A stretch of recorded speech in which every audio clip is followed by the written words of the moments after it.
That's Ayla Brooke and the Soundmen. That's Ayla Brooke and the Soundmen. I can't hear myself. Should I be able to hear myself, John?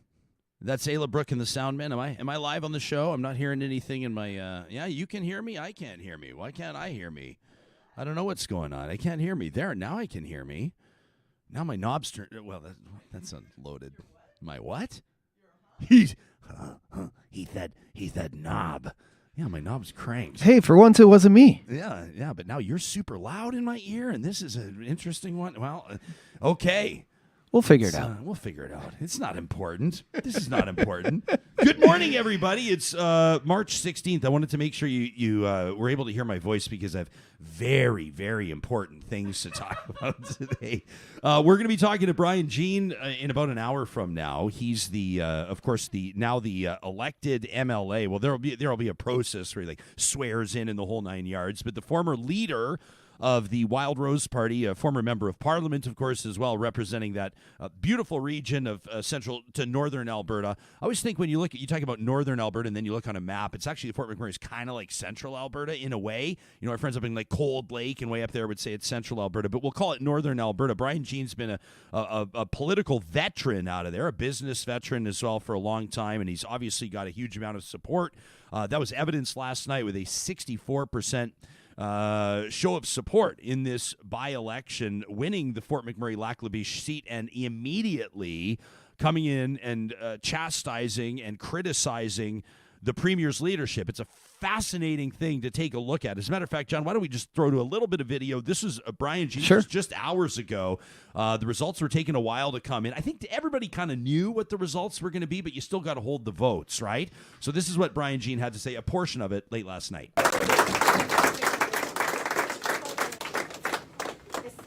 I'm going to tell you, first of all, that I had great hopes for Jason Kenney. I did. I left politics thinking that I left it in great hands. An amazing talker, but not a great decision maker. And now, here we are. Here we are. My friends. We need to expect better from our politicians. We need to expect better from people that should be serving us instead of us serving them. They work for us, and all of these things that have been taking place, all of these infringements, and all of this activism is a result of failure of leadership. That's why leadership in the UCP needs to change. With your help, on April 9th, we'll do just that. Okay. So there you have him talking about April 9th. And, of course, you know what that is. That's Jason Kenney's leadership review. And they've sold thousands. By the way, they've got thousands of RSVPs. I heard from a pretty reliable source that there's between 7,000 and 9,000 confirmed votes that are going to be cast coming up on April 9th, which is a hugely significant amount. Will it be an indictment of Jason Kenney's leadership, or will it be a coordinated and organized show of support? You remember the Premier's Chief of Staff, Pam Livingston's taking a leave of absence from the Premier's office to quarterback his leadership review, the response to it, the campaign leading up to it. Well, now you've got, in a remarkable scenario, I mean, think of how bonkers this is. You've got an MLA coming in who was a contender in the most recent leadership race against Jason Kenney. He was the contender in the most recent leadership race. When you're talking about this alleged kamikaze campaign, the ongoing RCMP investigation, I mean, all of the criticism around Jason Kenney and his team and what they allegedly did for him to seek that leadership was on the backs of and at the expense of Brian Jean. And now he's back. But does anybody actually believe that Brian Jean is going to secure enough support within the party to take it from the tight grasp of Jason Kenney? Not a chance, right? Not any reasonable person would believe that Brian Jean's going to roll in and steal the whole party. But could he roll in and take 15 or 17 or 20 MLAs with him? Maybe. There's probably a lot of MLAs that are in this party right now, sitting as part of this united conservative party that share the disdain that many Albertans feel toward Jason Kenney and how he managed the pandemic, but maybe not in the way that you think. Not because they don't believe there weren't enough mask mandates or there wasn't enough of a priority placed on vaccination or what have you. It's the flip side. It's the largely rural ridings, right? The southern Alberta, northern Alberta, maybe in and around central Alberta. Maybe not Red Deer in particular, but probably. And then all of those surrounding communities, too, that are saying, things look pretty good for us when the Wild Rose Party was healthy, when the PCs had their entitlement and their corruption, and we were the ones focusing on grassroots and what the people want, and government accountability and small government and low taxes and all of the things that the Wild Rose used to talk about. These are the MLAs that have signed their names publicly to criticisms of the premier. You remember that list of 17? Angela Pitt down in Airdrie, her name jumps out. You remember Todd Lowen and Drew Barnes kicked out of the party, now sitting as independent MLAs. There's a whole bunch of the so-called social conservatives or the grassroots, the right wing of the party, whatever you want to call them. That's not a slur. It's not an insult. It's where they are on the spectrum. A whole bunch of them right now that are paying a lot closer attention to Brian Jean now that he's got that seat. So what does it mean for the party? Is this a party that is going to inevitably split before 2023, before Albertans vote again? Is this the type of scenario where Jason Kenney resigns? Probably not. So how does the dynamic look moving forward? That is the question. I see that Gina's chiming in on our live chat. Gina, thanks for joining us this morning, watching us on YouTube. She says there was pathetic voter turnout. That's one thing, Hoyles. I mean, Brian Jean secures about just under 64%, about 63.8%, but I think there were still some polls reporting, and numbers can change just a little bit. The win is confirmed, but he secured, about 2,400 votes? Not a ton. Yeah, 5,800 votes were cast. Total. Yeah. So sure, he got, they say they're calling it a landslide win with 63% of the vote. Yeah. But not even 6,000 folks. Yeah. I think maybe, and I know that this is not a good thing, and I'm not suggesting that this is a good thing, but maybe a lot of people go, the outcome is inevitable here. Kind of either Brian Jean's your guy and you go, I know, and I'm not saying it's the right way to think. But I saw, for example, and I'm not trying to take pot shots at those, everybody that runs in an election, I applaud you. And it takes courage to put your name out there. And it takes hard work, and you knock on the doors, and you get a team together, and there's all the volunteers. And I am not mocking other people that ran, but, I mean, there were people that received dozens of votes, right? There were a couple people that barely received 100. One of them in particular that received about 40 votes, I think. And their party was saying, hey, good on you. I think it was the Alberta Liberals. Were saying, we appreciate that you laid the groundwork for a strong campaign in 23, and they wanted to make sure that left-leaning or liberal or centrist voters up in Fort McMurray knew that they had an option too, but really, this was all about Brian Jean. I mean, that's what this whole thing was about. And I bet you a whole bunch of people thought, well, he's going to win this one. I mean, this is semantics. Let's see what happens April 9th. I got some messages from some people up in Fort McMurray. I had one from a union leader up there, and this is a guy that, and don't make assumptions that because somebody's a union leader that they're going to vote a certain way. I don't think that's a fair way to look at it either. But Chris Flett reached out to me. Shout out to Chris, a real talker, and he said April 9th is a day worth marking on your calendar. If Kenney loses the confidence of the party, Brian Jean sticks around. Chris says if not, in other words, if Kenney comes out shining on this one, Chris figures that Brian Jean will likely quit, he says, for the third time. He says, but the residents of Fort McMurray will still love him for it. I'll ask Brian Jean about that when we talk to him. We expect to connect with him if you're tuning in live right now in just under an hour. If you're listening to the podcast or watching us later on YouTube, in about 45 minutes down the line on the show. So Brian Jean coming up. The Premier did congratulate him last night. Jason Kenney with the least enthusiastic congratulations we've ever seen. But the guy's coming to stab him in the back. I mean, on this one, well, here's what Jason Kenney had to say. Congratulations to Brian Jean. Keep in mind, Jason Kenney's party won last night. They won the by-election last night. Congratulations to Brian Jean and the United Conservative team on winning the Fort McMurray-Lac La Biche by-election. Thank you to all the candidates and their volunteers for their commitment to democracy and to local voters for participating in the electoral process. I actually thought that was pretty gracious on behalf of the Premier, because I said on the record before, if I was the Premier, I would not have let him run. And I would take the criticism for it. I mean, you look at what, for example, in some ridings, there's that MLA Scow down in southern Alberta. There was another one that's, it was in Jason Nixon's Rocky Mountain House, Rimbey Rocky Mountain House, that area. There were challengers for the nomination, and the Premier has squashed both of them. And it's raised the ire of a bunch of people. Kenney's saying you are not permitted to run against these two MLAs. People are going, well, this is a little heavy-handed. But he did not apply that heavy hand with Brian Jean's candidacy. And I think it's nuts because I think that this is a scenario where there is no positive outcome for Jason Kenney here. Why do you think he didn't? I have no idea. Because he's been, like you said, he's been very heavy-handed. He has, kept people very much in line with threats of being booted. Yeah. And has booted some people, right? Precisely. Todd Lowe and Drew Barnes, I mean, they're out. Some have been stripped of cabinet posts, like Leela Ahir, but she's still a member of the party, a relatively popular MLA.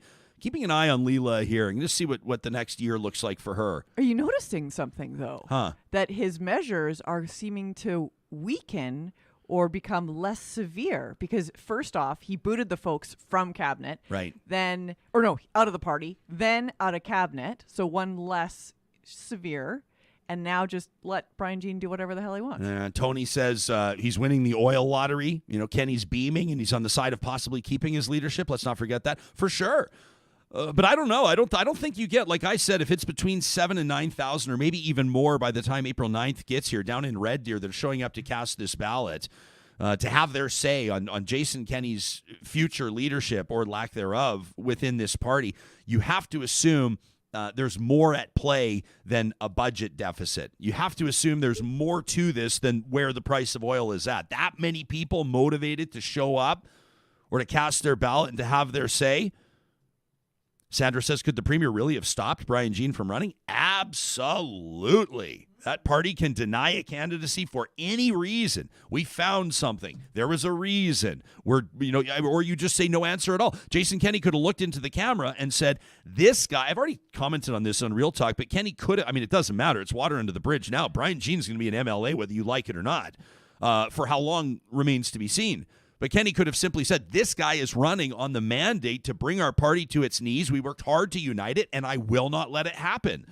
And if you want to cast or have your say on my decision as leader to try to keep this party together, then you can vote a different way if you see fit in 2023. He could have said that. Or he could have said, I'm not going to let him run, and if you don't like it, you can have your say on April 9th. Maybe that's it. Maybe the premier didn't want to see 5,000 people coming down from Fort McMurray to Red Deer for the weekend to vote him out for not allowing their guy to find his way back into the party, to find his foot back in the door. Brian Jean's going to join us. We'll see. I want to just ask him. He's got a busy morning. Obviously, everybody wants to talk to him, and he's in transit.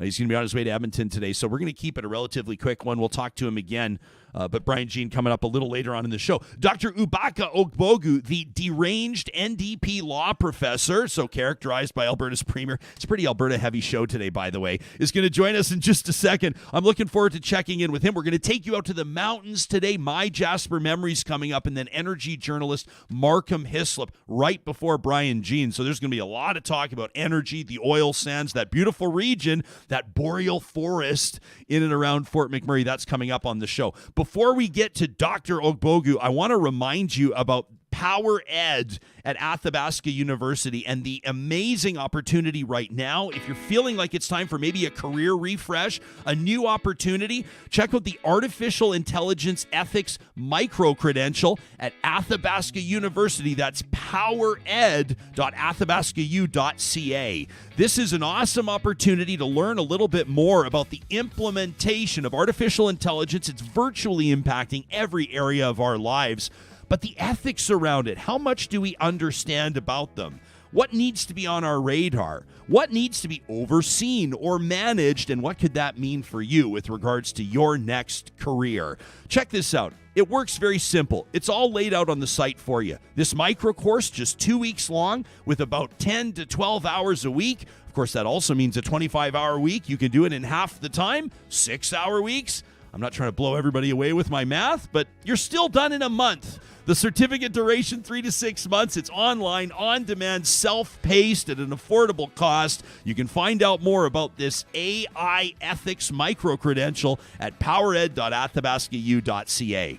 I also want to talk to you about these Mine pet platters that we got as a family through Grand Dog Essentials quality raw food. You're feeding your dogs right now in the standard doggy dish, that kind of stainless steel bowl. Looks like it could be for coleslaw or dog food. Bangs around the floor, makes a mess everywhere. Dogs are straining for it. They sound like hyenas crushing away at the zebra bones every time they're trying to get at it. These Mind Pet, can you tell I've been watching too much Nature is Gnarly on Instagram? Mind Pet Platter is designed to recreate a healthy, natural eating environment for your dog when they're getting into their Grand Dog quality raw food. It's got divots in it. It's got borders around. There's no barriers to the visual element of the pup's eating. If you're going, why is this important? Check out Grand Dog Essentials on Instagram. You'll see. Don't forget the promo code REALTALK gets you 10% off your first-time order delivered to your door at granddog.ca. All right, well, this is a story that flared up a little while ago, and I know that it grabbed everybody's attention. That's what happens when prominent elected officials like premiers chime into relatively private conversations. You will say nothing on Twitter is private, but let's say a public statement by a private individual. Does Dr. Ogbogu qualify? You can make up your mind. A while ago, he tweeted as the mask mandate was being lifted across the province and then ultimately in Edmonton. You remember those changes to the Municipal Governance Act? You remember the province saying to the city of Edmonton, we don't like your mask mandate. We're going to change it on your behalf. So Ubaka, a law professor at the University of Alberta, tweets, I'm just going to wear a mask now to spite Kenney. He says, staying healthy and protecting my community are now secondary objectives. Well, that's when the premier chimes in, or at least one of his comms staff. On his Facebook page, Jason Kenney writes, it's sad to see how deranged the left has become. This NDP law professor will wear a mask to spite me. Why is everything always so political to these lefties? And why is the NDP angry about getting life back to normal? Let's ask this deranged NDP law professor, Dr. Ubaka Ogbogu, back on the show. Now, we're saying it with a little bit of fun, tongue in cheek, but this is actually, all smiles and jokes aside, this has been a huge headache for you. Yeah, it has been. This is the second time it's happening, where the premier and his army of issues managers or whoever controls his comms have attacked me this way on social media, and that has led. In fact, they've basically engaged their army of supporters to come after me, calling my office and sending me racist and hateful messages. So it's very concerning because they may think it's something that they can get away with, but it actually has a very severe impact on my life. It's made me remove my contact information from my public profile. It's caused me to fear that I might be attacked, and I can't go into my office now because that's one place at least people know how to find me. They know I work at the University of Alberta, and they know I work at the Faculty of Law. And so it's a real headache for me. And of course, there's the emotional and psychological anguish that I feel when I get to hear these messages. This last message that was provoked by the premier's tweet that everyone just saw, because nobody can get my phone number now, they actually started to call my colleagues. And one of my colleagues forwarded the voicemail to me and told me not to listen to it. She said she couldn't get through the first few seconds of it. That's how bad it was. And this is not, I know that you've put up with a ton of crap. You and I have talked about some of the online interactions you've had, and some of them have obviously been completely unacceptable. But you noticed a point after the premier's post there where you would draw a direct line and say this ramping up of hate, these threats. We'll talk about this campus security involvement here or the police involvement here. You're drawing a direct line saying the minute that the premier posted that and put that out there and refused to delete it, that's when this stuff started? Absolutely. It's not just that there's a direct line. It's actually mentioned in these messages. So in the emails that I got, the person who is emailing me cites the premier's tweets and social media posts. So that's the reason why they emailed me. It's a very direct link. And the person is saying, I'm NDP and I should stop attacking the premier. they are citing the actual posts. And the premier knows this because that, if you look at the post is full of lies. It calls me deranged or part of a group of deranged persons, says I'm an NDP law professor, and then starts talking about how I'm being political. So using a lie to engage his supporters to attack me, that was the intent of the tweet. As a matter of fact, he tweeted it and then deleted the tweet, which is curious, and then took it to Facebook. Yeah. Right? So why would he delete it on Twitter and not on Facebook? It's a very specific plan to engineer an attack against me. It was this way for 4 years or so when Donald Trump was in the White House, where things would happen or things would be said, and in a way, because there was something outrageous and new, every couple of days, it all started to feel, in a way, par for the course. I won't say normal, because it never felt normal, but people would say, well, it's just another day. Have you ever taken a second and just sat back and said, the elected premier of the province of Alberta took to his Facebook account with about 300,000 people following that account and is calling you deranged? I mean, do you take a second and think about the magnitude of the bigger picture of how this guy is approaching what comes with this office? Exactly. And in the context of the time we're living in the context of a time where people are really angry about a lot of things, we've seen, these protests that, were pretty much nationwide. We've seen a lot of people angry about how politicized the pandemic has become. We've seen a lot of people who are angry about, things that have to do with race. And so to single out me, a Black person, look, the premier, it's fair game. He can come back at me with criticisms. He can say, look, I'm going to do things out of spite for Ubaka. He can say, Ubaka is not a good teacher, whatever, right? But he cannot, as the premier of Alberta. First of all, I don't think he should be concerned with me at all. He has bigger problems than me, like, I don't know, governing a province. But even if he had to do that, he shouldn't single me out, a Black person, and then put me out in that way using a lie. He knows I have no affiliations with the NDP. And to use that lie to frame me and say I'm making a political attack for something that's basically a joke. And he knows this. I don't think the premier is an idiot. I think he's sophisticated enough to know that I was joking, right? And that what I was saying is merely just a political criticism of him for his policies. But for him to single me out as a Black person and engage me in that way, and that's why I got these calls and these messages that are racist and hateful in nature. That's exactly what he wanted to achieve. It is not just a low blow. It is unheard of. This kind of thing you only see in dictatorships. People with very fragile egos going after people who cannot really. I don't know what impact I'm going to have on the premier. I don't know why he cares, right? I'm just a citizen expressing my views about his policies. I don't know why he will stoop that low, except to say that he has a very fragile ego. He's somebody who, thinks there's something to be gained from this, but he also wants to see me hurt. Yeah, I mean, he's a person, and it's an office that likes to inflict pain on its critics. You and I both know that. So you've reached out to his office. Obviously, you can swing a heavy hammer if you want. I mean, everybody's got to have a couple lawyer friends that can drop nasty and threatening letters on letterhead and threaten lawsuits or legal action. I mean, I'm assuming you didn't start there. I've seen your public pleas to the premier and to his office and to his staff to pull the post down. To this point, to this day, at the time of you and I having this conversation, now it's not down. It's still up. What have your conversations with the office looked like, and what are you prepared to do, or what wheels are in motion right now?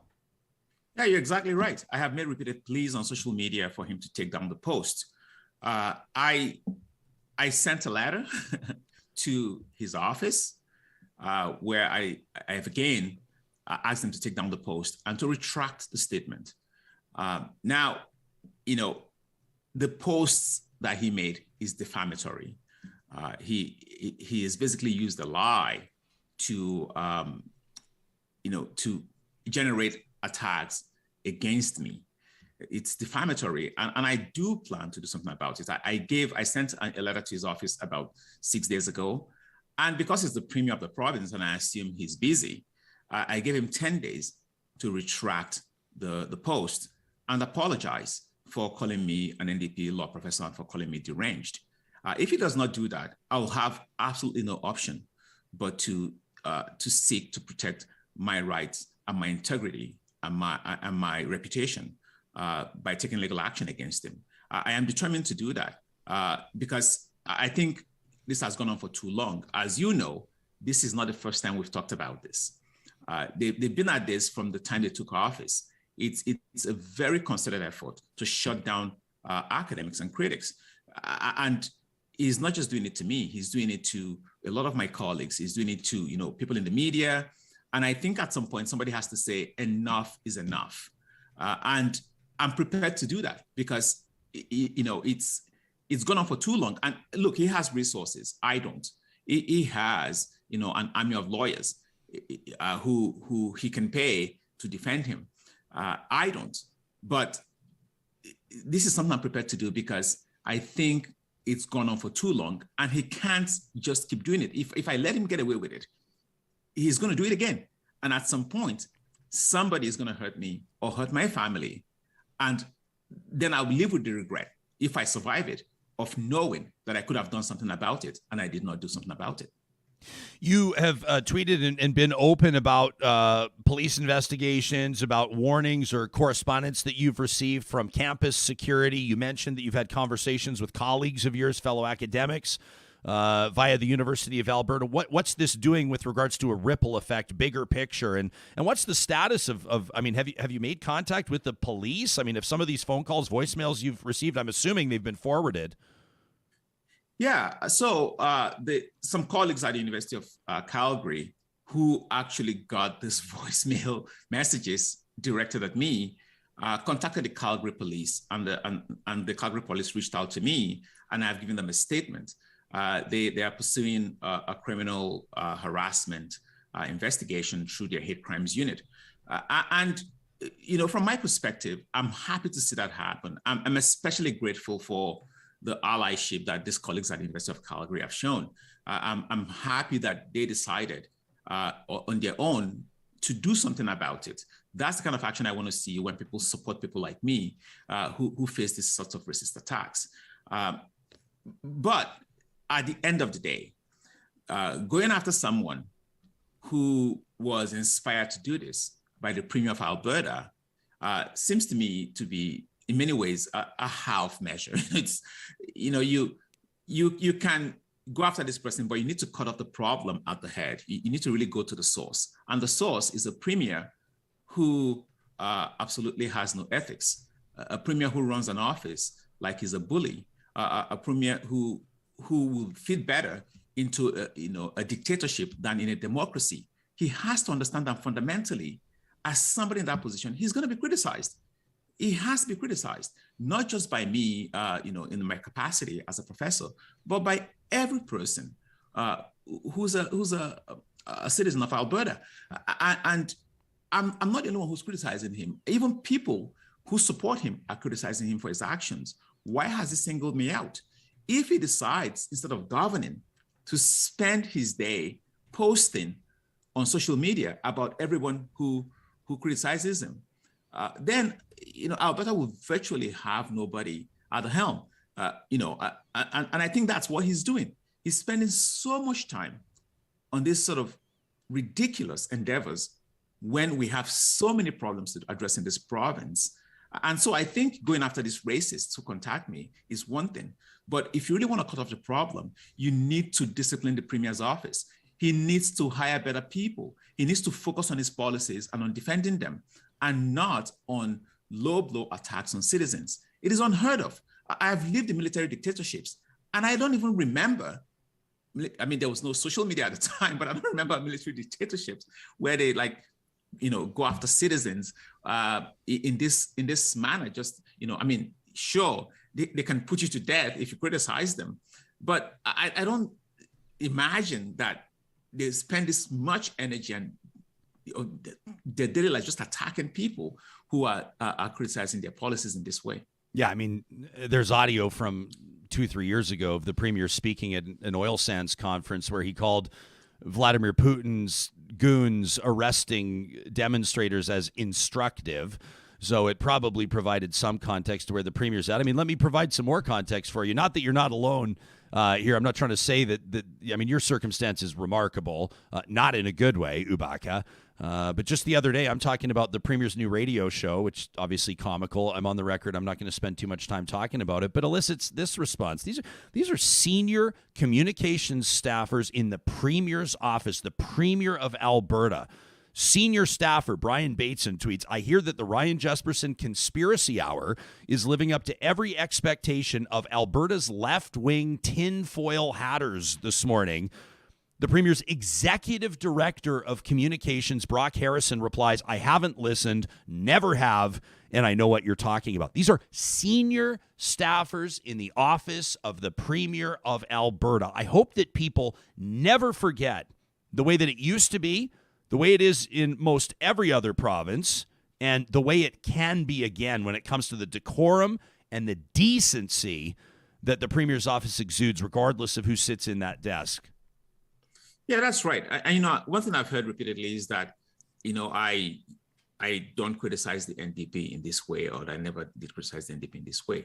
That's absolutely ridiculous. First of all, it makes no sense because these people who say these things were not looking at my Twitter when the NDP was in power. But when the NDP was in power, I was very critical of their policies as well, where of course, there was something to criticize. But the one thing that was different then is that you didn't get a response, at least not on social media. And you also didn't get sort of this sort of vicious system that the UCP has in place, where they actually make an effort to just drum up this nonsense, ridiculous claims like, your left wing, your, tinfoil hat, like this ridiculous insults that make no sense. And I think the reason they do it is because they know that using that kind of language somehow will trigger people who support them to do something like is being done to me, which is to attack, the person who has been framed in that way. It has been consistent. I've had ministers in the UCP government. I've had these issues managers, and now I've had the premier consistently call me a leftist, call me an NDP person. Look, I have never in my life joined a political party. Not that there's anything wrong with that. But even if I was a member of the NDP, as is my right as a citizen, why should that be the focus of the premier's response to my criticisms? I'm criticizing his policies. I'm using a joke to point out that he has got to the point where he's taking, his policies are now personal to him. He's not thinking about the health and the welfare of the population. He's thinking himself instead of himself. And I've said, look, I'm not going to wear a mask to spite you, because you've made this personal as opposed to political and as opposed to showing leadership. And he can come back at me at that. He can, if he has the time, he can actually challenge me to a debate since he's noticed me. But the one thing he cannot do is make up a lie and then use that lie to frame attacks, to generate attacks against me. It's unbelievable to me. Like I said, it's the kind of thing you see in military dictatorships, and it shouldn't be happening in Alberta. Ubaka, when's the 10 days up? You gave the Premier's office 10 days to respond to your letter. When's that 10 days up? Soon, right? It's up on Monday. Okay, so what? So Monday, if you don't hear back from them, we'll expect something. We'll expect the development.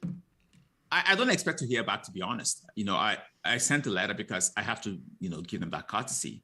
I think if this were to go forward, there's an expectation that I should give them that. But I don't expect a response. I think these people are genuinely so ridiculous that they can't actually see when they should show some human decency, it doesn't even matter if I get attacked. I could be bleeding out from every pore, and they still wouldn't remove that post, and they still wouldn't acknowledge that this is a situation that has gone beyond control. Yeah. Man, it's, I was having a little fun with you out of the gates. We've been faunting you on YouTube, your name as the deranged law professor. And I know you've been a good sport about that, but there's also absolutely nothing funny about the story. And I know that it's taken its toll. You're putting on obviously a brave face because you're a brave guy, but taking its toll on your family in ways that people probably can't fully understand. We appreciate your candor on the show here. We look forward to talking to you again. I'll be keeping a keen eye on what develops Monday, Tuesday, Wednesday next week. Thank you, Ryan. Always great to be on the show, and thank you for the opportunity to actually talk about this. I think it's really important. Thank you. You got it. That's University of Alberta law professor Dr. Ubaka Ogbogu, an associate prof at the Faculty of Law. Kate's research fellow in health law and science policy, by the way. He's also a fellow at the Pierre Elliott Trudeau Foundation. Kind of a big deal. Not the type of guy, if you have half a brain in your head, that you want to really go ahead and pick a fight with provincial. Even Ubaka said it. This feels a little weird for me to start getting into this again, but he says even just as a black man, it's weird to have the premier piling on him like that. You know what I'm saying? The producer of this show, John Hicks, who's relatively new to the team, in his first couple of weeks here, you were snickering when I was mentioning here the Premier's office calling us the Jesperson conspiracy hour with the left-wing tinfoil hatters. I just think it's funny because he says he's never watched the show. Brock Harrison never watches the show. I have no idea. Never listened, never have. But, I checked my LinkedIn last night. I'm new to the show. I've been here, 2 weeks? Yeah. Maybe, 11 days. He viewed my profile less than 24 hours ago. Oh, so, really? Doesn't listen to the show, but apparently knows who I am all of a sudden. And never listened to the show. I feel like, listen, Brian, we could be friends. Brock. You and me? Brock, sorry. Brock, yeah. Maybe we won't be friends now. Maybe you won't be friends now. But we could go out. We could go bowling or something. But I'm just wondering if we went out, if we hung out, the next day, would you go on Twitter and say, no, never met John. Never bowled. And I've never been bowling. Wow, you got the Premier's Executive Director of Communications viewing your LinkedIn. Something's going to happen now. I'm going to get audited tomorrow. You're in the big leagues, kid. You're going to start getting pulled over. That's really surprising, seeing as on LinkedIn, if you're, have the elite account. That's what I then figured. You can hide. You don't get seen as to if you actually viewed someone's. So did he want to be seen? He was he's trying to extend that friendship, I think. Either that, or if we're friends, Brock, I can help you out with your settings. Yeah, help him out with the settings so you can. That's one of the things I can't stand about LinkedIn. Number one, I have no idea what I'm getting into on LinkedIn. I don't even know what the point is. I just know I go on there once every couple of months and I hit accept to all the requests. I was just going to say. I just feel like it's built. Did you see my LinkedIn's junk? I've gone to it and I'm like, this isn't, it should be more prestigious, but it's kind of not great. The once every 3 months login, right? But I talked to some people, probably some real talkers, and LinkedIn is their life force. We're going to be welcoming a new partner to the show, a new sponsor to the show next month, and I'm really excited about it. They're really great. I was meeting with them just a couple of weeks ago, and they were talking about LinkedIn and how they use it to launch their corporate news and their initiatives. They put their job postings on LinkedIn. I go, I never go on LinkedIn. And they all kind of looked at me like someone that's like, I never brush my teeth. Not? They looked at me like, what do you do? What do you use? And I said, well, in our line of work, it's kind of, I guess, Twitter. Although John's cracking on me, you're saying and you're right. We need to be better on Facebook. We need to be better. We shouldn't start launching all this stuff now because we're not really ready to go. But you're like, Twitter's John's our like, main where's feed. your Instagram? Where's your TikTok? And I'm like, well, I just it's a lot. Have no fear. I'm going to hook us up in the next coming weeks. You're going to get us going. We need to get the smartest, savviest, and I think they have to be 25 years of age or younger staffer in here that can just help us talk to the teens. They're and quick. The tweens. You know what I'm saying? Yeah, and I mean to do all of those platforms, that is a full-time job. So much work. You need somebody in here that is their only job, but it's so important. Yeah. Wasn't that fascinating to get Ubaka's observation that the Premier had tweeted that criticism to him, then pulled it down, then took it to Facebook and did not pull it down? I mean, different audiences. Absolutely, yeah. For sure. He understood the audience. He knew, maybe also considered, what are the rules? What will Twitter tolerate and what will Facebook tolerate? Yeah. Hey, that's a great point too, Hoyles. Terry right now says, yeah, you guys do need to be on TikTok. The good news, let me say this. The account looks like junk right now. It's because we haven't really done much to it. But you can, if you want to get a head start. It's there. It's there at Real Talk RJ, just the same as our Twitter. You can follow us on TikTok, and I promise we'll show up. Instagram too, Real Talk RJ, and we'll show up at some point and start to post, see you soon. Canada's best content. I have to admit that Brock Harrison followed me on Twitter, and when you started here? No, it took a while. It Okay. took a while. It was about a couple of weeks ago, and Oh, yeah. I was taken aback, like, uh-oh, what did I say? What did I do? Yeah, well, I'm on the radar. yeah, well, you're on the radar, and you're not on the radar unless they're sweating you. So there you go. You know. What are did you I gonna do? Jill said, you showed up and started working here. Jillian says you're on a list now, Johnny. The good news is that you also wind up on a bunch of really cool lists when you work at Real Talk. So you get to be like at the golf tournaments, and at the beer and the whiskey launch and all the other cool stuff. You failed to too, put this in the job description, though. Yeah. Well, every once in a while you got to do your due diligence, homie. What do you want me to do? Hey, every Wednesday, in partnership with our friends at Tourism Jasper, we have a chance to just forget about all the serious stuff, to set it all aside. It's kind of like the exercise that we undergo when we actually get to head to the mountains. It's a feature that we call MyJasper Memories.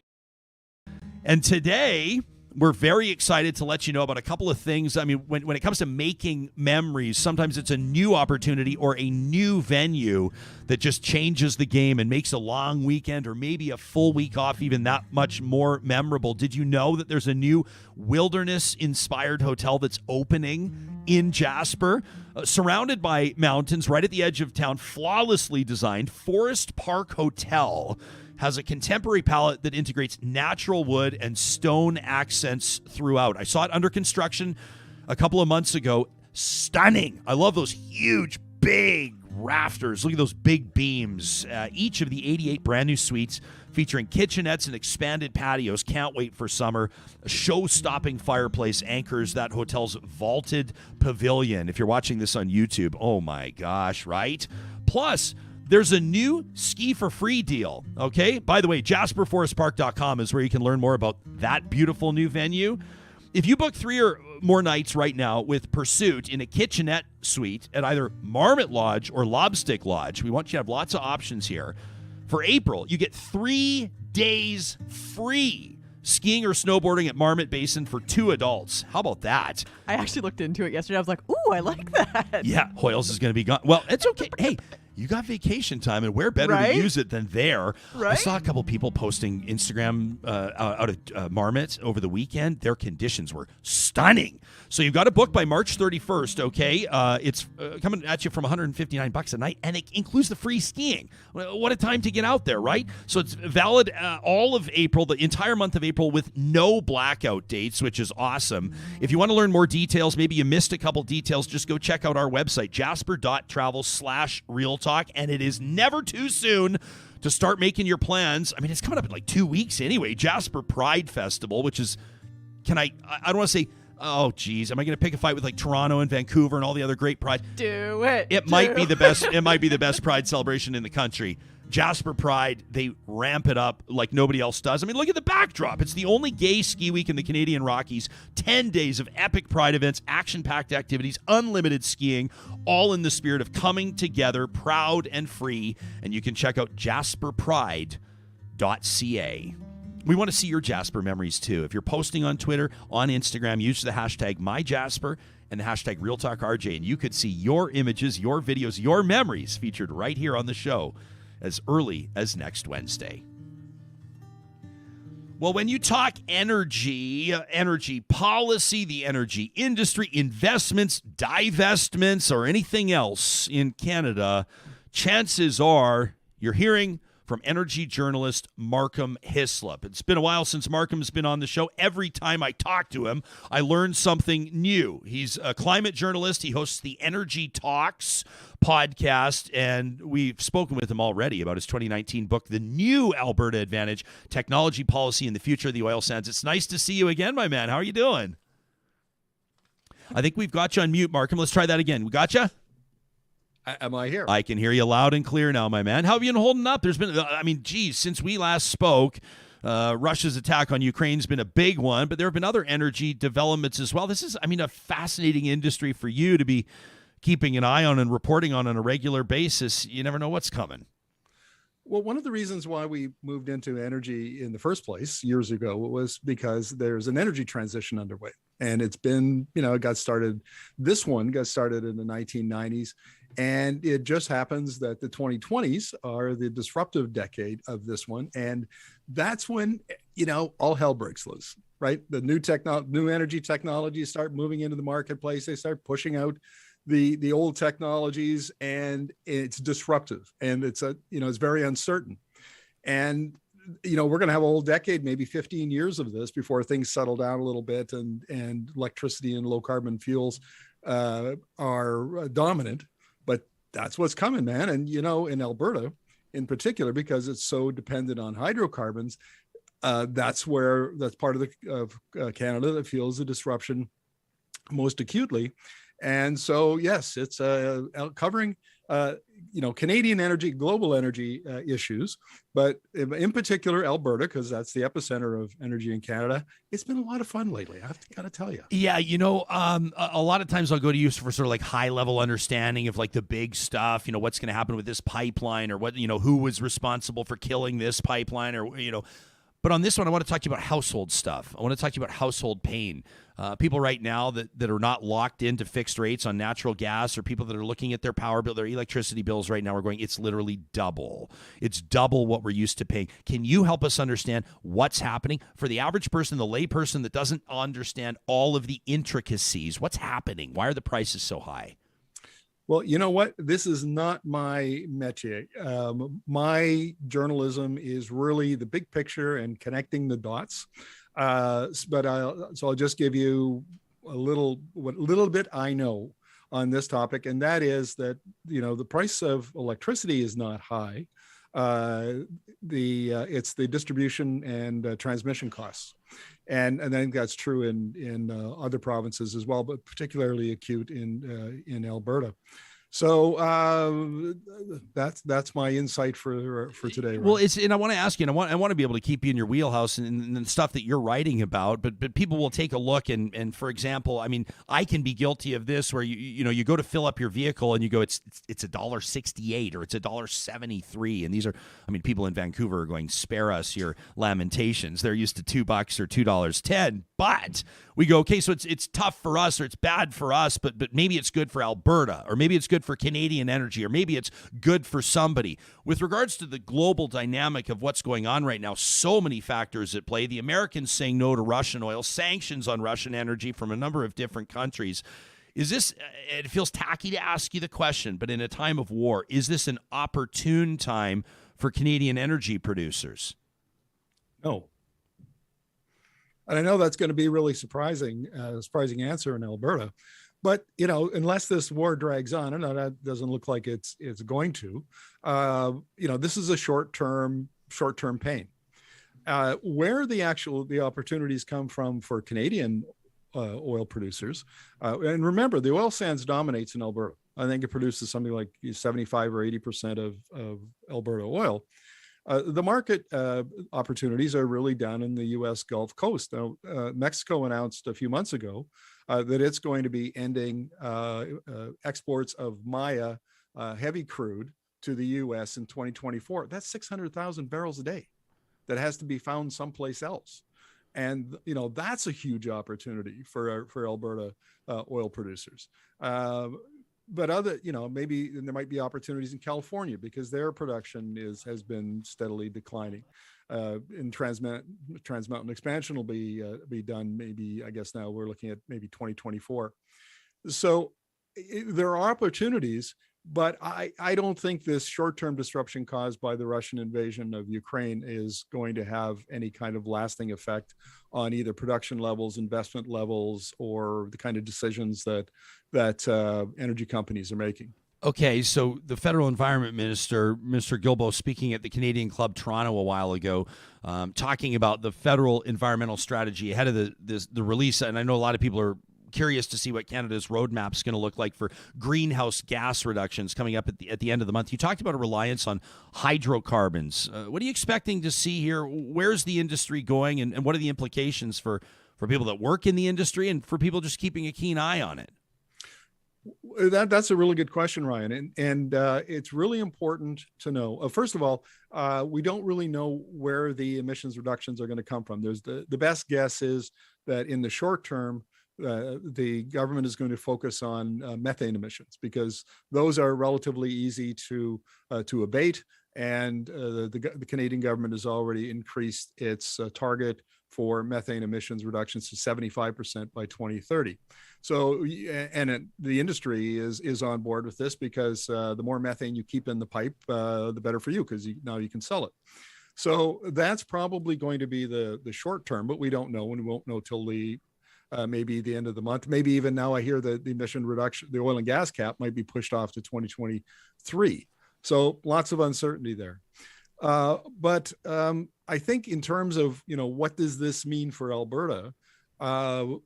We should point out that since 2014, when prices really, took a crash, the last time it took a big crash, Alberta's lost 33,000 oil and gas jobs. And since Jason Kenney formed government in 2019, it's lost 4,000 or 5,000 oil and gas jobs. Now, last year, maybe a year and a half ago, I interviewed Ernst & Young consultant Lance Mortlock about a study he had done, and they expect that over the next decade or so, the Canadian industry, and most of these job losses will take place in Alberta, are going to lose another 50,000 jobs. So, the companies are profitable. The companies have driven down their production costs. They're rolling in dough right now. They're making lots of money. They're going to be profitable all through the 2020s. And because of new technologies and a commitment to return capital to shareholders and be more efficient, they're going to be shedding jobs. Mm-hmm. So that's the paradox for Alberta. We're going to have an oil boom, and oil workers are going to be losing their jobs. And I just feel like, Markham, everybody's seen the bumper sticker, right? Like, please, Lord, give us one more boom, and we promise not to piss it away. And it sort of feels right now, I even just, I feel the sort of the rumbling in the street. Anybody that puts their finger to the pulse of the province right now goes, oil's back. We might have a surplus budget in 2 years. There's no deficit anymore. Everything's great again, everybody. Let's go buy more quads and snowmobiles and ski boats and cabins and cottages and go to Disney World. And everyone's kind of going, you've literally had the bumper sticker asking for one more boom and promising to not piss it away. And here we are, like, unzipping our pants, just getting ready to piss it away all over the place, right? Hope on our live chat says Canada's going to be so far behind Europe on alternative energy, sustainable energy, if we keep focusing on the old way of doing things. Is Hope right? Yes.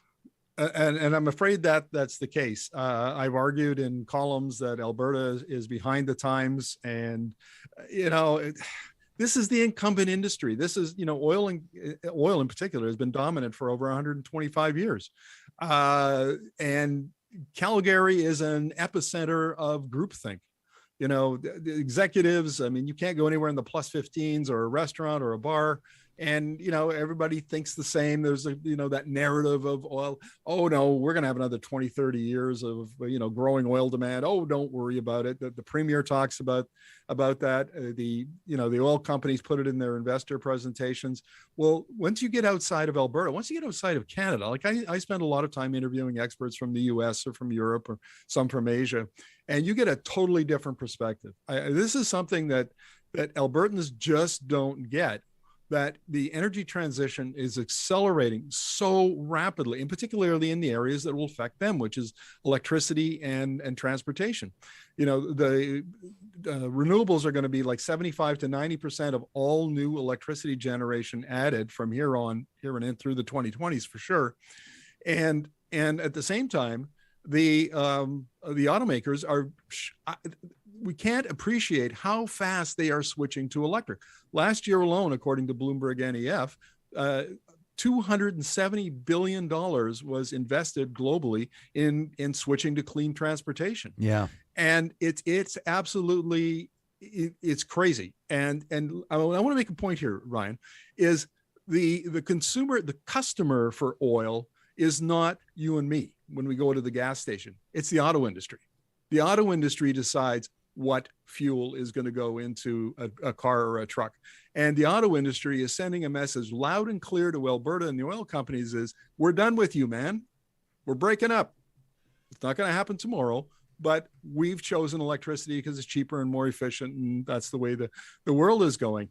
And Alberta's like this, the break, on the receiving end of the breakup going, please, Yeah. no, they just don't want to accept reality. Yeah, but I have conversations with people like you and dozens of others on this show and shows previous that have said Alberta has so many resources when it comes to even wind and solar opportunities for, we've talked about all kinds of opportunities, geothermal opportunities, and not to mention the workforce, the skilled labor that's here, the innovative type minds that have been drawn to Alberta. There's so many resources, depending on how you interpret the word, yet it feels like to a certain degree, not entirely, but to a certain degree, we're almost asleep at the switch. It's like you see a problem coming, but you don't address it. It's like, that horrible story of the person that felt a tumor or felt a lump and didn't do anything about it until it was inoperable. It's what it feels like.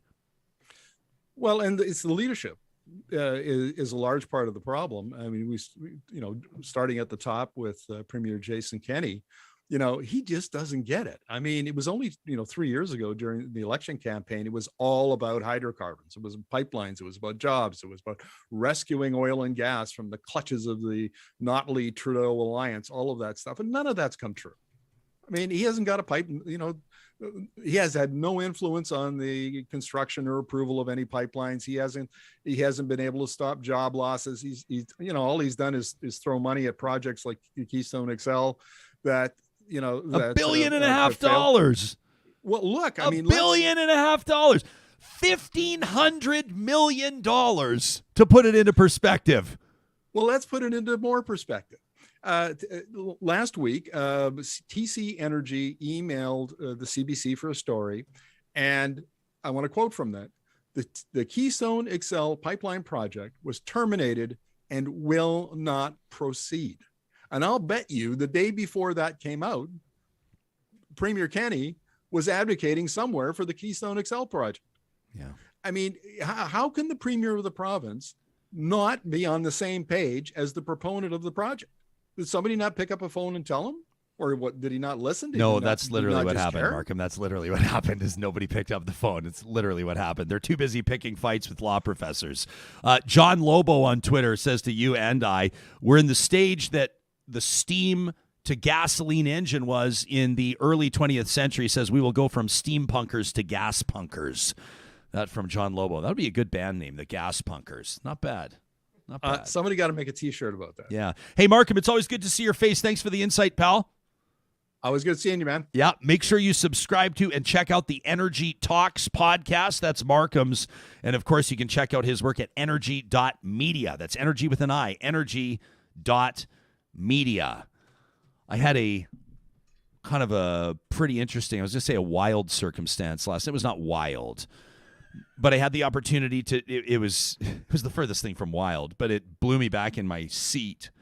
And I picked up our little guy from school. And Tuesdays are special for me because we get to spend some time together in the afternoon, and then I get to drive him to piano lessons. And we're driving to piano lessons, and beautiful Wyatt Rudy from the back seat says to me, "What do you put in your vehicle?" And I said, "What do you mean?" And he goes, "What makes it go?" And he said, "Is it gas?" And I said, "It is." And he goes, "I wish it was electric." And I said, "How come?" And he goes, "Well, it's just better for the planet." And he goes, "And vehicles that are with gas are putting a bunch of gas into the air. And I would like if our family had vehicles that were electric." And I'm just sitting there driving to piano lessons like, oh boy. But these conversations are being had in households everywhere. And I know that, you look at all the way through the auto industry right now. You go to any dealership. I'll tell you about St. Albert Dodge and Sherwood Dodge in just a second. They've got that Jeep Wrangler 4xe, this electric Jeep Wrangler. We are about to, the general citizenry, I'm not talking about folks like you, Sarah, that have been driving electric vehicles. It's a compliment. I'm waiting for her to chime in. It's a compliment. You're the one with the luxury electric. She doesn't like to talk about it because it's a luxury vehicle. So she You doesn't guys! she doesn't like to talk about her German luxury electric vehicle. But a lot of people, and we're just poking fun at you, Hoyles. A lot of people have been driving EVs for years now, but for more and more people, starting literally right now, that's going to be the move that their family's making. Right? That's the decision their family's going to make. I don't want to take too long because we got Brian Jean literally standing by, right? So let me tell you about St. Albert and Sherwood Dodge. Whether it's electric, whether it's gas, whether it's diesel, whether it's new or whether it's used, they've got the selection to meet what you're looking for. What fits your family the best? You need something with a little more hauling power for the summer to pull your boat, pull your fifth wheel? They've got you covered. You want to downsize a little bit, save on your fuel costs, move down to an efficient 4-cylinder maybe? They've got you covered there as well. They're proud of their sales and service relationships with their customers. It's a delight to deal with the teams at Sherwood and St. Albert Dodge. You'll find them online under the sponsors tab at ryanjesperson.com. Our friends at Friesen Brothers have a whole lot coming up this month, and they want to remind you, especially if you want to circle your calendar here, coming up, it's a month from today, okay? April 16th, it's their Easter dinner, and all-you-can-eat Easter dinner at your local Friesen Brothers Fresh Market store. You'll find all the details. That's April 16th. We want to give you a ton of notice so you can get there with your family. It's at select locations, 16 of them, by the way, across the province of Alberta for more than 65 years. Friesen Brothers has been Alberta-grown, Alberta-owned at Friesen.com. Talking about moving forward, sustainable and green energy, Kubi Energy's been doing it for a decade now. Their ownership story, Jake Kubiski, out of the oil field, an electrician who saw where the trends were going. He's since built a company that's employing dozens of people across Western Canada. If you go to their website right now, kubienergy.ca, you'll be able to get a free quote, whether it's a commercial, industrial, residential, or even agricultural solar application. They're finding solutions that fit every single one of their customers. And I also wanted to remind you about Local Environmental Services, their exciting new additions. This is a family-owned company that for 25 years has been providing garbage and recycling collection and management. Well, no longer do they limit their list there. They've got fence rentals, portable toilets, water hauling, landfill services, vacuum trucks at the ready. Whatever you need, wherever you are in Alberta or Saskatchewan, look to localenvironmental.ca. Well, a big win last night for this guy who, if you pay attention to Alberta politics, really needs no introduction. He has led the Wild Rose Party before. He has served in the federal government as a member of parliament, and as of last night, he's the winner of the by-election in Fort McMurray-Lac La Biche. A pleasure to welcome Brian Jean to the program. How you feeling hours after securing that win? It's got to be a good feeling. It is. I'm tired though, Ryan. You know, politics is exhausting, but I'm very excited about the opportunity to renew the UCP. Like, that's what it's all about. And here we are. We're step 2 out of a 5-step process. That's accomplished. 3 more steps to go. April 9th is a big day. Yeah, I mean, you were saying that last night. We played a video clip of your address to your supporters last night, and I was commenting on what a remarkable circumstance it is to have a new or a returning MLA come in his acceptance speech talk about how the party needs a leadership change. The dynamic here is bonkers, really. How are you wrapping your mind around it? Well, Ryan, you speak truth to power all the time. I can't imagine it being much of a surprise to hear me speak truth to power as well. If we don't have a change in leadership, the NDP are going to win an overwhelming majority. And I know Rachel Notley's excited, and some people are excited about that. I'm not. I'm not excited at all. In fact, I'm worried about it. And that's why I think we need to have a renewal of the UCP and regain the trust of Albertans. And that's what it's about in politics. Regain trust, make them believe that you are going to provide them with leadership that listens and that does what they want. And that's what I want to provide. You came into this, I mean, obviously you were greatly impacted. The last time that you and the Premier stood on the same stage really was the leadership race that saw him win and move forward, becoming ultimately the Premier of Alberta. You were the focus of, some might call you the victim of, this alleged kamikaze attack, this kamikaze campaign. The RCMP are still investigating that. You last night said when you walked away off that stage, you figured you were leaving the party in good hands, but I don't buy that. You didn't think at that time you were leaving the party in good hands. What have you seen over the past few years? Listen, we had two parties come together, the Wild Rose and the PCs. I did think I left it in good hands. I thought that the hands that I left it in was Albertans, not in one person's hands. Right. And that's the difference in leadership. Can you empower people? Can you bring people along? Can you make people believe that they're part of it because they are part of it? Or do you just leave them behind and tell them what to do? Well, leadership matters, and we can see that leadership clearly matters.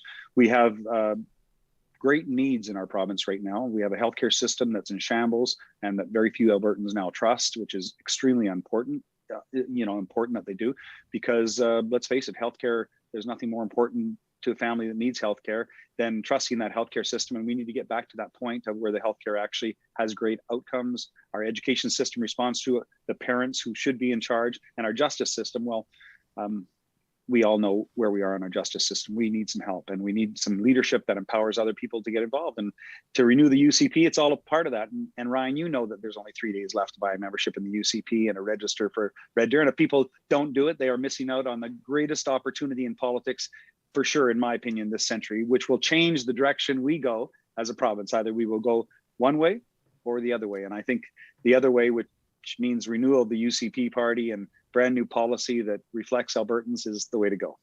Brian, what are you expecting to see on April 9th? I mean, the Premier's Chief of Staff, Pam Livingston, has taken a leave of absence to coordinate his campaign ahead of this leadership vote. He's obviously taking it very seriously, as you would if you figured or calculated that you were about to lose your job. And everybody knows Jason Kenney can organize. So what do you think goes down on the 9th? I think Albertans have their way and their say. And I think Jason Kenney, if he hasn't got the message yet, which it appears he hasn't, and he knows in his heart of hearts the right thing to do for Albertans and for the party is to leave. But if he doesn't, I think people are going to send that message. Remember, he's changed it. His team has changed it from the upper 60s that he has to get to now 50% plus one, and who knows where it's going to go from there. Desperate leadership is not a good thing, and right now, I know he seems to be looking around and looking for an opportunity to stay, even though Albertans don't want him to stay. And frankly, the UCP are going to lose and the NDP are going to win an overwhelming majority. And I don't think that's right. I think a competitive political system is a good political system, and people shouldn't have the decision of who not to vote for. They should vote for something, not just against something. And I'm hoping that I will inspire them to vote for me. They've seen my leadership in the past, Ryan. They know I'm trustworthy. They know there's no secret surprises or anything outwardly, difficult or bad. They know I'm there for them, and that's what it's all about. And that's why I'm coming back, because a large amount of Albertans have told me that I need to come back and I need to shake things up a bit and hopefully have a renewal. Okay, well, listen, I'll make this the last question because I know your team's eager to get you moving and everybody wants to talk to you today. We appreciate you fitting us into your schedule, Brian, but let me close with this. You talk about your track record and you talk about people know what they're getting. And the fact of the matter is you've had a distinguished career in public service, but you've not been able to win at the provincial level. You had a strong party with the Wild Rose, but ultimately Albertans believed that these two conservative parties needed to be united to win. And that is what happened with more than 1 million votes. I see what's happening around me. You got Leela here, kicked out of cabinet, former Wild Roser. You got Todd Lowen. You got Drew Barnes, kicked out, sitting as independents. What do they have in common? You've got Angela Pitt, one of the 17 signatories of that list that called out the Premier. What does she have in common? You see where I'm going with this, Brian. You could all of a sudden have 20 people walking out with you. Do you see two conservative parties in 2023? What I see, Ryan, is all the people you mentioned had a different kind of leadership before. That was my leadership. That was a leadership that empowered and inspired people to go in a particular direction. It wasn't about dragging them into the ring. It was about taking them and being part of it. And all those people you mentioned are dissatisfied because they've seen better leadership. They've seen my leadership. So what's going to happen? I think this party is better as one strong party, but we need to get that leader to understand that he is not the person to lead the party into the next election. And if he does, we're going to see an NDP majority government that will change our province forever. And I don't want to see that happen. You notice, Ryan, that I'm not starting a new party. I'm not going with a different party. I'm there with the UCP because I, like many other Albertans, spent a lot of time and a lot of effort and a lot of work getting that party going. So it was a true alternative that could provide good governance to Albertans. And that's what I want to do. Always have appreciated your availability, Brian. Congratulations on the big win last night. I know that you'll tell me probably you're just getting started again. So we'll look forward to speaking with you again. Safe travels to Edmonton today. Thanks, Ryan, and thanks to all your listeners that listened to me today. Yeah, you bet. That's Brian Jean, the newly re-elected MLA, in a way, of Fort McMurray-Lac La Biche. That by-election last night, as Sarah Hoyles reported earlier this morning, about a 64% show of support for Brian Jean with an approximately, 5,800 votes cast total. So there you have it. The by-election results. What does this mean for the party? Ultimately, never a dull moment in Alberta politics. And here's where we call on you to let us know where you're at right now with all of this. You know our email address, talk@ryanjesperson.com. If you're paying attention in particular to Alberta politics or to the dynamic of conservative politics across the country. I mean, Tasha Keratin, what a great interview earlier this week, joining us, the conservative columnist and radio host who took her hat out of the ring. She had never thrown it in herself, but a lot of people wanted to see Tasha seek the federal leadership. She said, not me. She said, but I'm gonna put my support behind Jasper, and she explained to us exactly why. So some interesting dynamics right now. Could a leadership race be triggered on April 9th? That's the question that everybody's asking. And what does this mean, not just for the Conservative Party moving forward, but what does this mean for conservative politics and politics writ large across Alberta? Rachel Notley, I think you even saw her last night congratulate Brian Jean. They've actually got kind of an interesting relationship. They don't see eye to eye on a lot of stuff.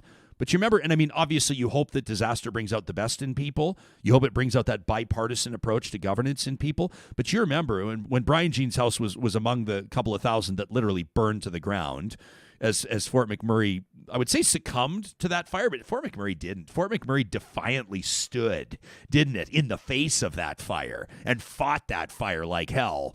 But you remember, Brian Jean and Rachel Notley had a very interesting relationship develop, so much so that he gave her credit. She was the premier. He gave her credit for including him and including his party in the briefings and in the strategy sessions and in the conversations. I know Brian probably doesn't want me taking this conversation to be about him and Rachel Notley right now, but even though they didn't agree on a whole bunch of things, there was a civil interaction between government and opposition. And I bet you that most people, if you asked them, would want to see that. I think at any level of governing, you want the various groups. I mean, we have a multi-party system. So I personally think that like minority government is the way to go. Ultimately, because multiple groups have to work together and come to consensus. It's not my way or the highway. Yeah, absolutely, and well said. Let us know what you think on this. I should probably drop in on the live chat. I mean, there's a whole bunch of stuff going on right now. I go, oh yeah, the live chat. Sandra says, or here, Jill says, Brian's an actual human being. I'm sure he's very likable. I can say Brian Jean is very likable in person. You may not agree with his politics, but he's always been very likable to me. Sandra says, yeah, it was a sad situation, but that's not a reason to have him as premier. Alicia says, I think our provincial political landscape is a wasteland right now. Even if another party is in, we have one major party that's an absolute dumpster fire. Lala Zaz says, what is this, the Brian Jean Appreciation Hour? I'm just talking like a normal human would talk about another normal human. Donna says that was a professional interaction. Linda Ray says, you want people who respect the principles of a liberal democracy. Someone's going to chime in. Liberal! And Murray says, Alberta politics is actually pretty dull. Except for 4 years of the NDP, Albertans have voted progressive conservative, and you could have a plant as a leader, and Albertans would vote PC. Well, they don't have the option there now, that's for sure. Stelly says, I would have liked to hear what direction he wants to take the province. Absolutely. His team gave us 5 minutes. We took the liberty of stealing 8 of those minutes at risk of never getting him back. We want to get, in my mind, in the immediate short-term insight into what did it feel like to win in Fort McMurray. You knew that there were people conspiring against you that didn't want you to win. You come out of the gates throwing punches at the leader of the party you're coming back to, which is a pretty remarkable circumstance. When's the last time you saw that? Like never? When's the last time you saw that? Can somebody refresh my memory? That a newly elected member of a government would come in and start ripping the leader in their acceptance speech? I mean, that's remarkable. Right? And then what does it look like leading up to April 9th in the short term? For sure, if there's a leadership race or when we get another opportunity to talk to Brian, we'll have more fulsome conversations that you've come to expect here on Real Talk, which we're proud of. You know, the 15 to 45 minute type ones where we can really dig in. Our friends at Eden Landscaping want to remind you, see that pregnant pause? Isn't it? It works so well. Where is he going next? Oh, he's going to remind us that it's a perfect time to start thinking about bringing our outdoor spaces to life. You know what I'm talking about? You've got the backyard with the grass that's like kind of sort of there. It's got its patchy spots. I know what you do. You take your Adirondack chairs and you put them over all the spots that have the yellow-brown, right? The kids' trampoline takes care of a big part of the... I'm just describing my backyard. You bring the trampoline over the grass that's just never been able to grow, but you still have the drainage issue. You know that the first flash flood, you know that first really heavy July rainstorm is probably going to flood your garage or your basement.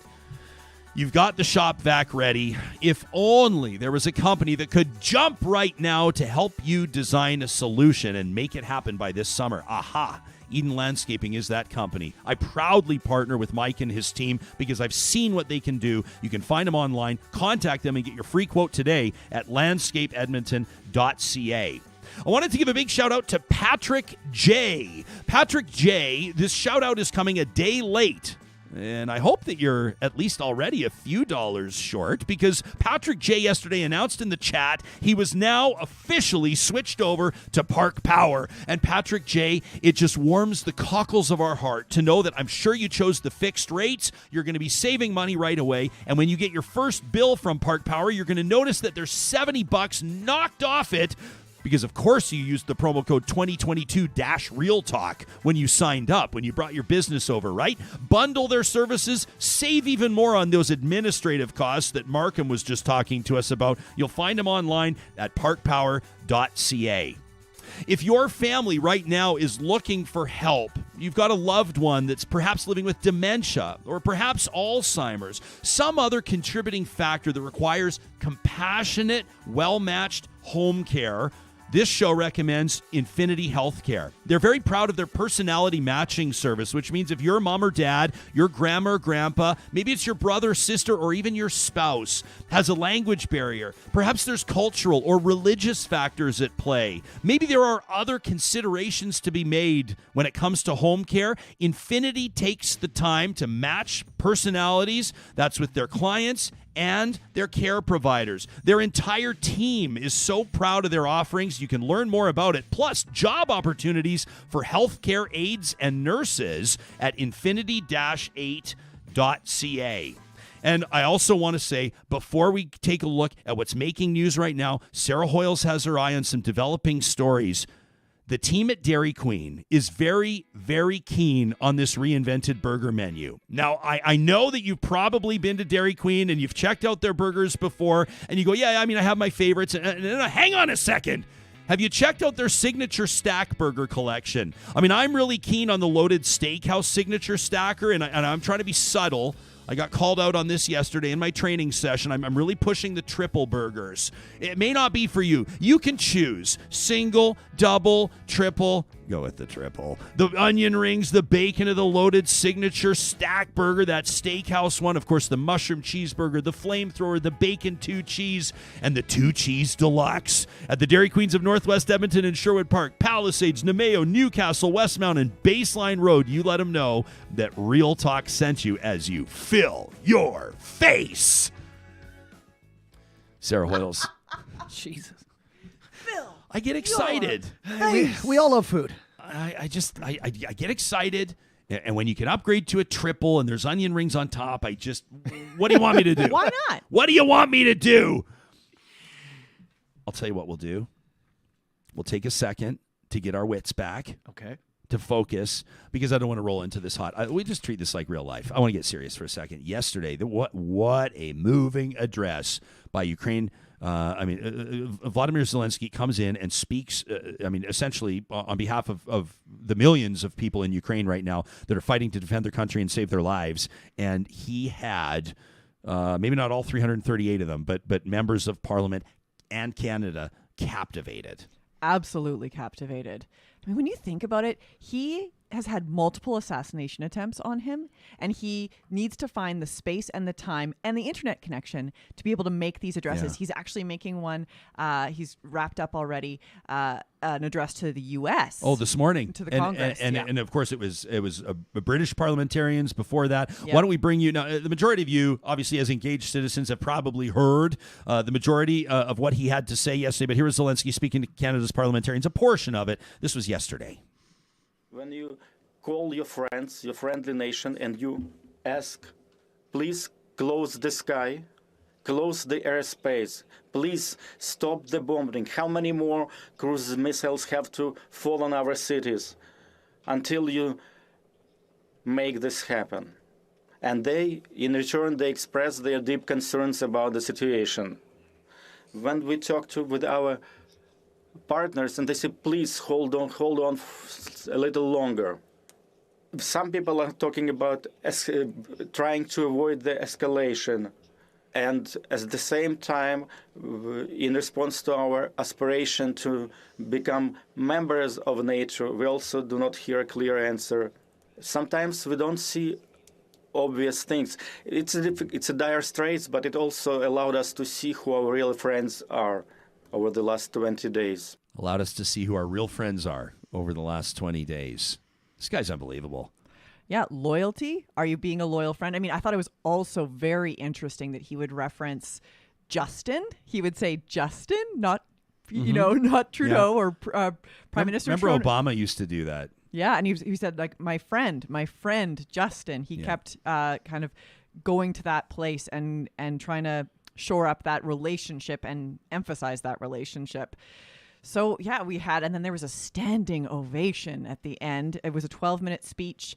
And yeah, he's doing it again today with People Congress. are criticizing Conservative interim leader Candice Bergen for she was essentially the only person, is this right, that didn't stand and clap, that didn't dole out the standing ovation? She just didn't clap. She clapped, and then she got tired. So she stopped, and everybody else continued to clap for a number of minutes longer. Yeah. And she just stood there. I'm like, I'm not going to carry her water for her, but are people reading too much into every tiny little thing?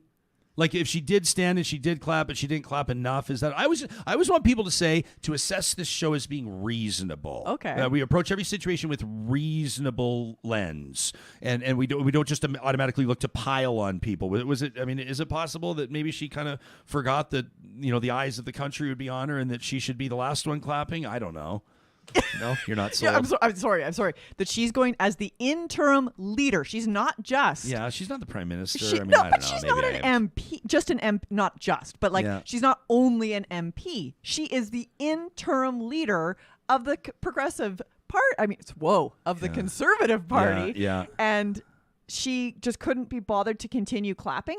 To me, I almost felt like it was an attention grab. Her trying to stand out. Maybe. Yeah, I agree. We want to be reasonable. I think it's not unreasonable to think that you should stand together with everyone else in Parliament clapping for this man who is leading a country through war. See, I'm always a slave to public opinion on things like that. Like when there's a standing ovation, I always try to make sure there's always the annoying person that wants to be the very last clapper. I like to slow clap. Slow clap is good. Yeah, absolutely. And then ramp it up, and then ramp it up. But if it becomes a 3-minute ovation, do you keep going right till the very end? I mean, would you dare have a seat if you were done clapping? You'd figured you'd wrapped up your clapping for the day? I'm that awkward guy who keeps standing and then looks around and is like, why are we still not clapping, guys? See, Let's keep this going. Once I was old enough to be allowed to sit with my friends in church, our thing was we always wanted to be, and it was a big congregation. First Alliance Church down in Calgary, there was like 1,700 people sitting in those pews.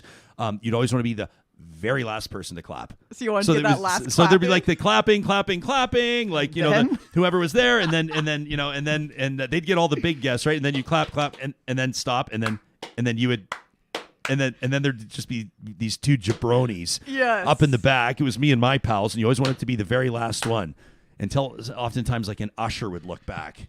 You get the stink eye. You'd get the stink eye, and it'd be like they're going to tell my parents. Stop clowning around. You don't want Dr. Jesperson to find out. No, you don't want Dr. Jesperson to find out. And I have to say, I refused to, I don't like to do standing O's. Like, I will reluctantly do a standing O. Really? Like you think they're too liberally handed out? Correct. Like they gotta mean something, you know? But I will say, for the record, that I would have stood and I would have given the standing O for Zelensky. What has been, I'm putting you on the spot here, a recently undeserved standing O that you can think of? Can you think of an undeserved standing O? Let me take you to one, Johnny. This is one where a lot of people have suggested in pro sports now.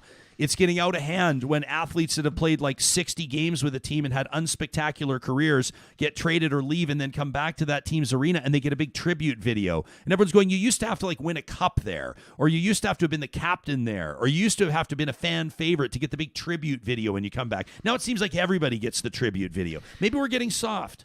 I don't think we have to do it. Like some places, like whenever we do it here with the Oilers, it's always good, but it can backfire. Is it always good? Really? Well, I think people here are gracious, is what I'm saying. I think Oilers fans, they're classy. They like when former players come back, but we've seen so many times when they try to run, especially in the States, and it embarrasses the person, especially if they've left on, a trade or, an injury where they felt they couldn't get the surgery they required and then left. Okay. Did you see that one? To get a little bit controversial here. I don't know this. I like it. Wow, it's allegations, hints, allegations, and things left unsaid. Wasn't that Collective Soul? I think that was a Collective Soul album. I can't get too into sports, right? Yeah. Kimberly says she took the opportunity to separate conservatives and Canadians in her speech, and it was tasteless. Meantime, Sandra says this was an important applause, and stop equating this to a concert. Well, we're not. We're just having a little bit of fun with it. Life's serious enough without us taking the odd diversion here or there to have a little fun. You know, things are bad. Things we are gotta bad. be light sometimes. Things are bad. We got to be light. Yeah. No, I just really appreciate the fact that like with real talk, it's like having a conversation with friends, and you don't always just like start off right away and go hard into like, did you hear about all this? Oh, well, like my Brian Jean sometimes. interview. Brian Jean interview, right? Somebody wants me to go up one side of him and down the other. The guy just won a by-election. You get to chat with him for 10 minutes. Shoot the shit. Gracious guy, too. Talk to it. Have very a polite. Hey, you might not vote for him. That's okay. This talk show is bullshit if you are agreeing with and endorsing every single person you ever hear. As a matter of fact, if the show ever gets to that point, I'm out of here. And I would imagine the majority of you would be too. We've got some great shows coming up. We've got some great shows in store. I wanted to let you know that coming up tomorrow on Real Talk, we're going to take on that curriculum story that everybody's focusing on. We've got a panel coming up with experts, Dr. Carla Peck, Dr. Dwayne Donald, and Dr. Angela Grace. She's the one that called into the Premier's radio show this weekend. Plus, Kim Kardashian, Ray Knutson on how she built her wealth. Is it true nobody wants to work these days?